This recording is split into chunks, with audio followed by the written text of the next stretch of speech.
দোকানে ঢোকার সময় এই সূরাটি যদি 3 বার পড়তে পারেন, ব্যবসার মধ্যে বরকত আপনি নিজের চোখে দেখতে পারবেন।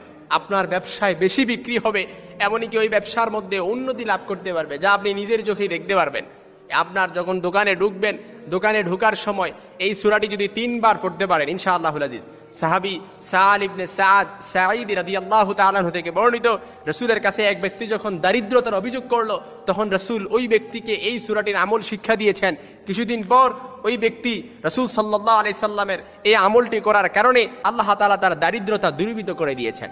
এজন্য কোনো ব্যক্তি যদি এই সূরাটি 3 বার আমল করতে পারে, এই সূরাটি আমরা সকলেই পারি। সূরাটি আগে বলে দিচ্ছি, তারপর আরো কিছু ফজিলত বর্ণনা করব ইনশাআল্লাহ। এই সূরাটি আমরা সকলেই পারি। কোরআন আল কারীমের সর্বশ্রেষ্ঠ 2 সূরার আগের সূরা, অর্থাৎ আল্লাহর তাওহীদ ও একত্ববাদের সূরা, যেটা আমরা সবাই ছোট্টবেলা থেকেই পারি। কুল হুয়াল্লাহু আহাদ আল্লাহুস সামাদ লাম ইয়ালিদ ওয়া লাম ইউলাদ ওয়া লাম ইয়াকুল লাহু কুফুয়ান আহাদ। এই সূরাটি দোকানে ঢোকার সময় আপনি 3 বার পড়বেন, দোকানের ব্যবসায় বরকত হবে।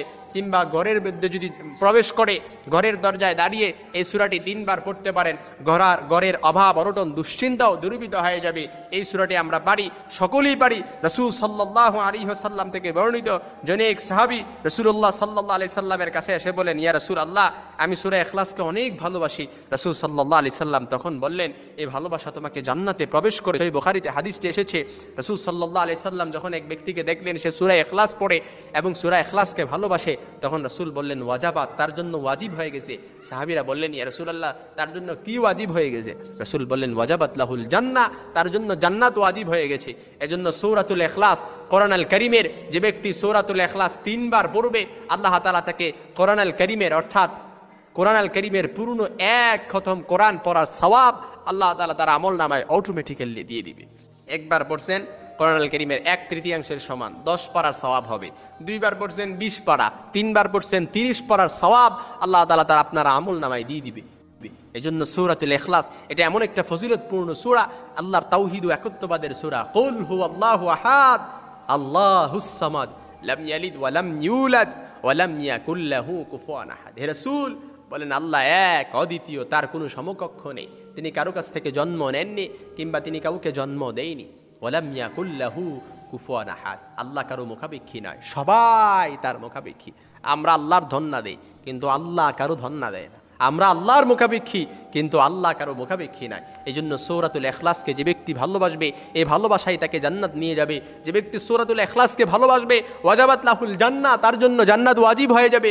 যে ব্যক্তি সূরাতুল ইখলাস 1 বার পড়বে 10 পারার সওয়াব, 2 বার পড়লে 20 পারা, 3 বার পড়লে 30 পারার সওয়াব আল্লাহ তাআলা তার আমলনামায় অটোমেটিক্যালি দিয়ে দিবে। এই জন্য সূরাতুল ইখলাস পড়েন, দোকানে ঢোকার আগেই পড়বেন।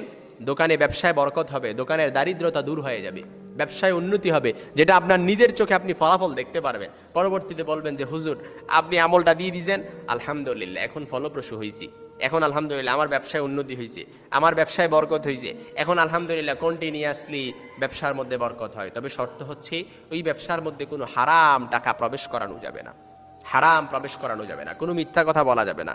কারণ ব্যবসায়ীরা, আল্লাহ তাআলা বলেন, ব্যবসায়ীরা কিয়ামতের ময়দানে, হাদিসে কুদসিতে, কিয়ামতের ময়দানে ব্যবসায়ীরা, আমানতদার ব্যবসায়ী এবং সৎকর্মশীল ব্যবসায়ী, দায়িত্বশীল ব্যবসায়ীরা নবী এবং সিদ্দিকদের সাথে উঠবে। নবী এবং সিদ্দিকদের সাথে হাসর হবে। যে ব্যবসার মধ্যে মিথ্যাবাদী নাই, যে ব্যবসার মধ্যে জুলুম নাই, যে ব্যবসার মধ্যে হারাম টাকা নাই। আমাদের ব্যবসায়ী ভাইয়েরা অল্প টাকা উপার্জনের জন্য, অনেক ব্যবসায়ীরা আছে মিথ্যার আশ্রয় নেয়, অনেক ব্যবসায়ীরা আছে অল্প লাভের জন্য অনেক ব্যবসায়ীরা আছে বিক্রেতার ওপর জুলুম করে। অথচ ব্যবসায়টা এমন হবে, ক্রেতাও লাভবান হবে, বিক্রেতাও লাভবান হবে। কিন্তু আমাদের এখনকার সময় দেখা যায় ব্যবসায়ী ভাইয়েরা বিক্রেতার ওপর জুলুম করে। 20 টাকার পণ্য তারা 120 টাকা রাখে, 20 টাকার পণ্য 220 টাকা রাখে, যেটা তাদের উপর একেবারে জুলুম। এজন্য ব্যবসায়টা এমন হতে হবে, আমানতদার ব্যবসায়ী হতে হবে, সৎকর্মশীল ব্যবসায়ী হতে হবে। তাহলে আপনার ব্যবসার মধ্যে বরকত আর রহমত অবারিত দ্বারায় নাজিল হবে ইনশাআল্লাহ।